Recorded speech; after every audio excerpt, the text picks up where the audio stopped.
El presidente Petro desde China reveló la nueva pregunta que traería la misma. Desde su visita oficial a China, el presidente Gustavo Petro hizo 3 anuncios clave. El primero, confirmó que volverá a presentar ante el Congreso una nueva consulta popular. Ahora voy a presentar una consulta de nuevo, como es mi derecho. Esta vez con una pregunta concreta sobre el sistema de salud. No puede haber más acaparamiento en medicinas y el precio de las medicinas no puede ser el de la especulación. El mandatario también aseguró que fue él quien solicitó la renuncia de la ministra de Justicia, Ángela María Buitrago. Es gratuita porque yo pedí la renuncia de la ministra. Por unas razones que tienen que ver con que hay un conflicto con unos ejes fundamentales de mi política de paz, que no puedo dejar avanzar. El presidente además explicó por qué China no exoneró a Colombia de visado y qué se espera a futuro en la relación bilateral. Brasil, Chile y los otros países han tenido un relacionamiento más intenso con China que el que Colombia hizo. Petro cerró su intervención con un mensaje claro. Desea convertir a Colombia en el corazón del mundo. Por su parte, el ministro de Trabajo Antonio Sanguino desde Montería aseguró que la soberanía no se va a doblegar. Desde la Universidad de Córdoba, el ministro de Trabajo Antonio Sanguino se pronunció con dureza tras el hundimiento de la consulta popular.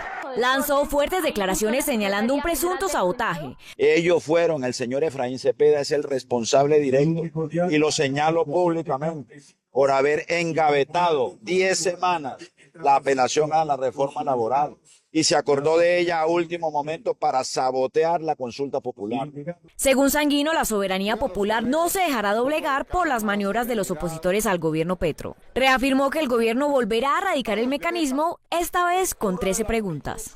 Como lo ha dicho el presidente, ya no serán 12 veces sí, sino 13 veces sí, porque vamos a radicar de nuevo la consulta popular con una pregunta adicional, la número 13, que es sobre la adquisición de medicamentos en el sistema de salud para los colombianos y colombianas. Además, el gobierno convocó a cabildo abierto en todos los municipios del país, una fase de movilización permanente como respuesta al hundimiento de la consulta popular. Congresistas de diferentes partidos políticos opinaron a esta nueva consulta popular que presentaría el gobierno del presidente Gustavo Petro. Con el anuncio del presidente Gustavo Petro sobre la radicación de una nueva consulta popular, pero esta vez con una pregunta sobre salud, diferentes congresistas reaccionaron. Hoy la atención debe estar en la crisis de seguridad, la crisis fiscal, la crisis de salud, la crisis energética. Pero Gustavo Petro, una vez más con la consulta popular, desvía la atención. Un disparate más del presidente de la República.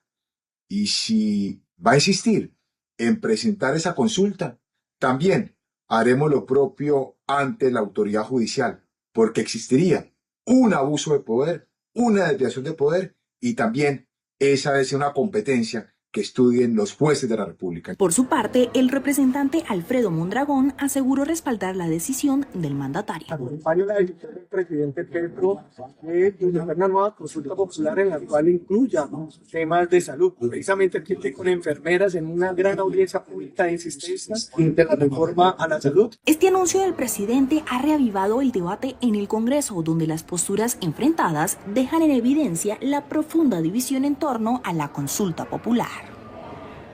En otras noticias, la Corte Constitucional aseguró que las EPS deben garantizarle el suministro de medicamentos a todos los colombianos.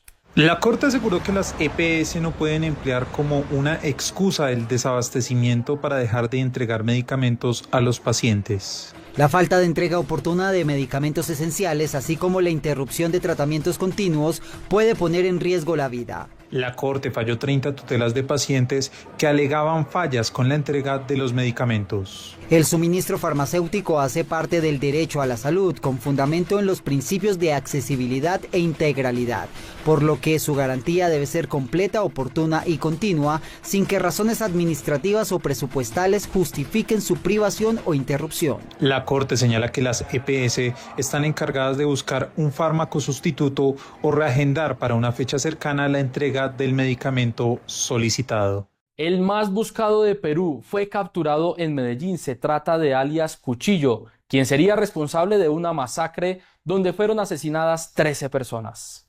Así fue el traslado desde Medellín hacia Bogotá de Miguel Antonio Rodríguez alias Cuchillo, señalado de ser el autor de una masacre en la provincia de Patás, en el departamento de La Libertad en Perú, donde fueron asesinados 13 mineros. Según la investigación, este hombre llegó a Bogotá 24 horas después de la matanza y luego se trasladó en un vuelo comercial hacia Medellín. Miguel Antonio Rodríguez, alias Cuchillo, fue dejado a disposición de la Oficina de Asuntos Internacionales de la Fiscalía General de la Nación a la espera de los trámites diplomáticos correspondientes para su extradición. Por las informaciones que nos llegan, probablemente quien haya liderado este brutal asesinato a estas personas es el denominado delincuente Cuchillo. En su cuenta de X, el director de la Policía General Carlos Fernando Triana confirmó que este hombre también estaría implicado en el asesinato de otros 10 mineros en el año 2023. Las lluvias no dan tregua. En Jamundí las autoridades lanzaron un SOS ante un aumento en las emergencias. Durante la noche de este jueves se presentaron fuertes lluvias en el municipio de Jamundí, Valle del Cauca, lo cual ocasionó una serie de crecientes súbitas en los ríos Jordán, Claro y Jamundí. Varias vías quedaron inundadas por esta situación. En la zona rural queremos manifestarles también que tenemos varios movimientos en masa en el corregimiento de San Antonio, en la vía de Villa Colombia. Queremos manifestarle a nuestra comunidad que encabeza nuestra alcaldesa, estamos ahí en todos los sitios donde han ocurrido estas tragedias de la ola invernal. Tras estos hechos, organismos de socorro fueron desplegados para atender la emergencia. En el municipio de Jamundí se activó un puesto de mando unificado con la presencia de 40 funcionarios y socorristas.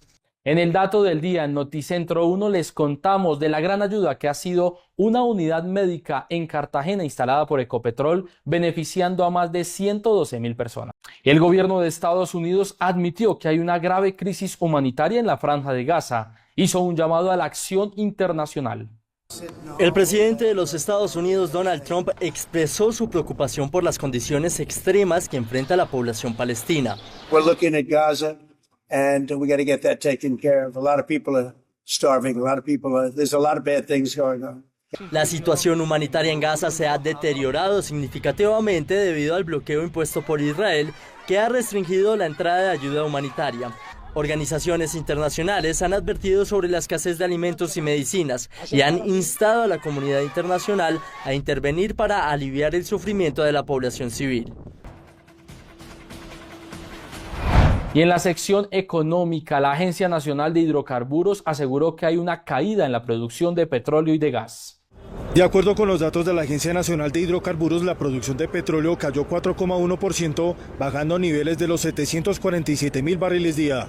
Este es el dato más bajo desde mayo de 2022, siendo los paros, los bloqueos y las situaciones de orden público el problema. El 75% tiene que ver con el departamento de Arauca, muy probablemente asociado a las voladuras que se han incrementado.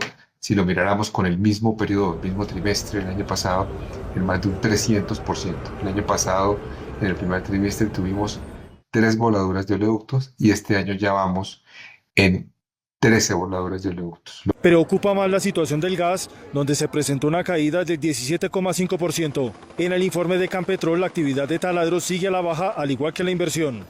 En materia de gas, lamentablemente no hemos podido revertir la tendencia a disminuir. Si comparamos el periodo de marzo de 2024 con el de 2025, este año hemos comercializado un 18% menos que el año pasado. Se insiste en el llamado al gobierno para que mejore las condiciones de la industria. El gobierno nacional aseguró que hay recursos para los pobladores ante el invierno para que sus cosechas no se dañen. Con el fin de apoyar a la población campesina del país afectada por el invierno, el Ministerio de Agricultura habilitó 128.000 millones para el incentivo al seguro agropecuario. Con este beneficio se subsidia hasta el 90% del costo de la póliza para los pequeños productores y un 30% para el mediano productor. Por ejemplo, si un campesino adquiere la prima a un costo de 1 millón de pesos, solo tendría que pagar 100.000. El monto restante será asumido por el gobierno nacional. La Unión Sindical Obrera pidió llevar a un debate de control político a los directivos de CENIT. Desde la Unión Sindical Obrera se hizo una solicitud para que el Congreso de la República cite a un debate de control político a la empresa CENIT, filial de Ecopetrol, por las constantes irregularidades en materia de contratación. Se pide que respondan por el otorgamiento de contratos a terceros privados para la operación y mantenimiento de las estaciones y más de 9.800 kilómetros de oleoductos y poliductos en el país. No se están diciendo las verdades. En este momento, esta filial CENIT, creada para manejar el segmento de transporte, está en camino de ser privatizada. Para la uso se está poniendo en riesgo el manejo del transporte y abastecimiento de crudo y sus refinados en Colombia. En Noticentro 1 es la hora de los indicadores económicos para este viernes 16 de mayo.